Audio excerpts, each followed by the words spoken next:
तो स्वागत है आप सभी का फ्रेंड्स। उम्मीद है कि आप सभी फिट एंड फाइन होंगे, ठीक ठाक होंगे। तो आज मैं डॉक्टर मनमोहन सिंह की अपना दूसरी वीडियो करने वाला हूँ। बाकी वीडियो का टाइटल है जब केंद्र में मिनिस्टर बनने की खबर को मजाक में टाल गए मनमोहन सिंह। आई थिंक ना इनको वित्त मंत्री बनने के लिए कहा होगा। अभी की जो कैबिनेट है, अगर बनते भी ना तो निर्मला सीतारमण से ना कई गुना ज्यादा बेस्ट होते हालात भी और वैसे भी। ठीक है, बाकी बिना किसी देरी के वीडियो को शुरू करते हैं।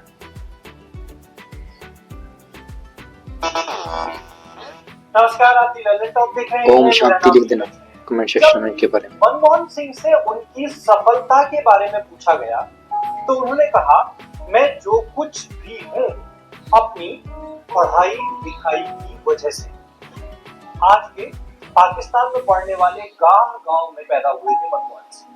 गांव में ना तो बिजली थी, ना स्कूल, ना हॉस्पिटल। मीलों चलकर स्कूल जाते, केरोसिन लैंप में पढ़ कर अपनी आंखें खराब कर ली थी, पर पढ़ना नहीं छोड़ा और पढ़ते पढ़ते ऑक्सफोर्ड से पीएचडी कर ये नहीं मुझे पता था। रिजर्व बैंक के गवर्नर, केंद्रीय मंत्री होते हुए प्रधानमंत्री भी बने। 26 सितंबर के रोज मनमोहन सिंह का जन्मदिन होता है। पार्टीशन के बाद इनका परिवार इंडिया आ गया था। बड़ी दिक्कत थी, पर पढ़ाई में बहुत तेज होने के कारण इनको स्कॉलरशिप मिली।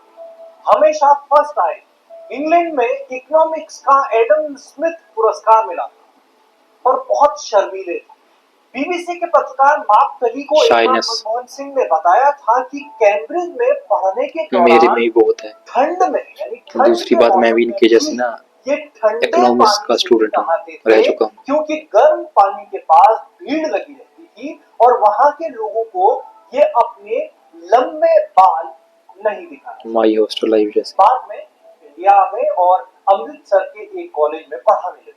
वहां पर उनके पड़ोसी लेखक थे मुल्कराज आनंद। एक दिन आनंद इनको जवाहरलाल नेहरू से मिलाने लिए। नेहरू ने सरकार ज्वाइन करने के लिए कहा, पर कॉलेज में पढ़ाने का कॉन्ट्रैक्ट था, इनकार कर दिया। प्रधानमंत्री बनने के बाद 2005 में इंडिया आसियान मीटिंग में मलेशिया गए। वहां इनका परिचय दुनिया के सबसे ज्यादा शिक्षित प्रधानमंत्री के रूप में कराया।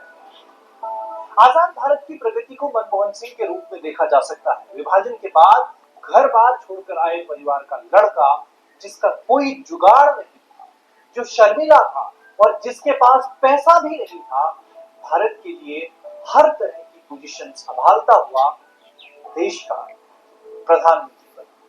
जन्मदिन पर 2 बार देश के प्रधानमंत्री रहे मनमोहन सिंह के 5 सबसे बड़े कामों के बारे में जानते हैं।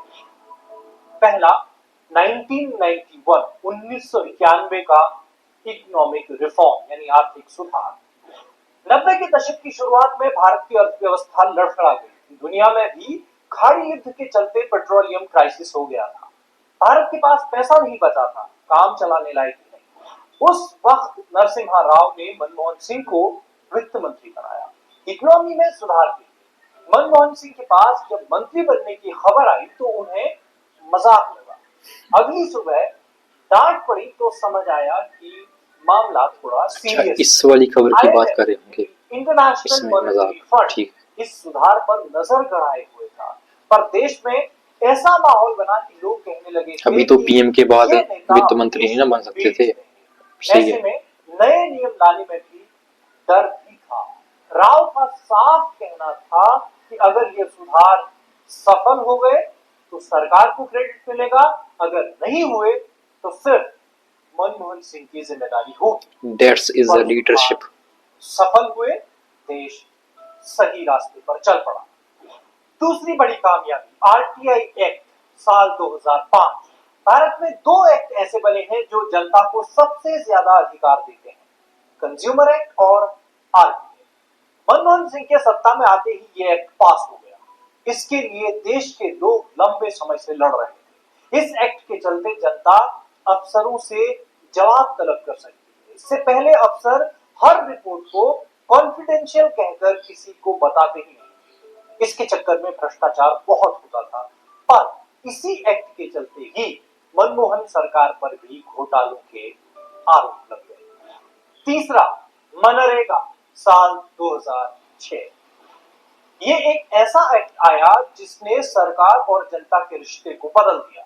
ये तय करना कि सरकार लोगों को अपने गांव के पास रोजगार दिलाएगी, अपने आप में बहुत बड़ा कदम था। रोजगार की गारंटी थी सरकार की तरफ से। सरकार रोजगार ना दे पाए तो एक तय रकम आपके खाते में आनी ही आनी थी। ये प्रोग्राम पूरे परिवार को टारगेट करता था। रोजगार ना दिला पाने पर अफसरों पर कार्रवाई का प्रावधान था। सरकारी जिम्मेदारियों की ये नई पहल थी। हालांकि बाद में इसमें भी भ्रष्टाचार के आरोप लगे, पर वो अलग बातें हैं जो कि एक्ट से अलग थी। एक्ट के इरादों पर डाउट नहीं किया जा सकता। नरेंद्र मोदी जब प्रधानमंत्री बने तो उन्होंने इस प्रोग्राम की आलोचना करते हुए कहा था कि मनमोहन सरकार की सबसे बड़ी असफलताओं के रूप में इसे याद किया जाएगा, लेकिन उन्होंने भी इस एक्ट को खत्म नहीं किया। चौथी बड़ी कामयाबी, सिविल न्यूक्लियर डील साल 2008। भारत की प्रगति के साथ ही ऊर्जा जरूरतें बहुत ज्यादा बढ़ गई। हर गांव तक बिजली पहुंचाने के लिए बिजली पैदा करना भी जरूरी था। इसके लिए न्यूक्लियर प्लांट लगाना सबसे आसान तरीका है, पर इसके साथ ही जिम्मेदारी और खतरा भी बढ़ जाता है। साथ ही देश में माहौल ये भी बन रहा था कि ये सरकार यानी उस वक्त की मनमोहन सिंह सरकार अमेरिका के हाथ फिर कुछ बेचना चाहती। मनमोहन सरकार की सहयोगी कम्युनिस्ट पार्टी ने ऐलान कर दिया कि ये डील होगी तो हम सरकार से समर्थन वापस ले लेंगे। समर्थन वापस ले भी लिया, पर बिना किसी डर के मनमोहन सिंह ने इस ऐतिहासिक डील को पूरा किया और सरकार भी बचा ली। ये नेशनल और इंटरनेशनल लेवल पर बहुत बड़ी डिप्लोमेटिक जीत थी। पांचवी बड़ी कामयाबी, पांचवी बड़ी उपलब्धि जिसके लिए देश मनमोहन सिंह को हमेशा थैंक यू बोलेगा, वो है फूड सिक्योरिटी बिल 2013। स्वतंत्रता से ठीक पहले बंगाल में अकाल पड़ा, करीब 30 लाख लोग मारे गए। फिर चीन से लड़ाई के तुरंत बाद भी अकाल पड़ा। उसी दौरान पाकिस्तान से भी लड़ाई हुई।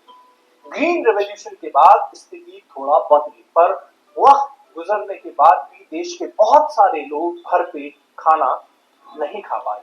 ऐसे में मनमोहन सिंह सरकार का लोगों का खाना सुरक्षित करवाना दुनिया की किसी भी सरकार के लिए मॉडल बन गया। ये जरूर है कि एक तरफ इसकी आलोचना हुई कि सरकार लोगों पर पैसा बर्बाद कर रही है, लोगों तक अनाज पहुंच भी नहीं रहा, पर एक हद तक लोगों की जरूरतें जरूर पूरी हुई। किसी भी आलोचना से परे ये सरकार की जिम्मेदारियों का एक नमूना था और उस नमूने में हेतु बने मनमोहन सिंह। तो हाँ जी, वीडियो हो गया खत्म। आप अपनी राय कमेंट सेक्शन में देना। बाकी अगर ये चाहते ना तो वो अपने परिवार को, अपनी बेटियों को ना मिनिस्टर बना सकते थे, पर नहीं बनाया उन्होंने। तो बाकी ज़्यादा कुछ बोले भी ना, हम शांति के साथ वीडियो को ख़त्म करूँगा। जय हिंद, मिलते हैं अगली वीडियो में।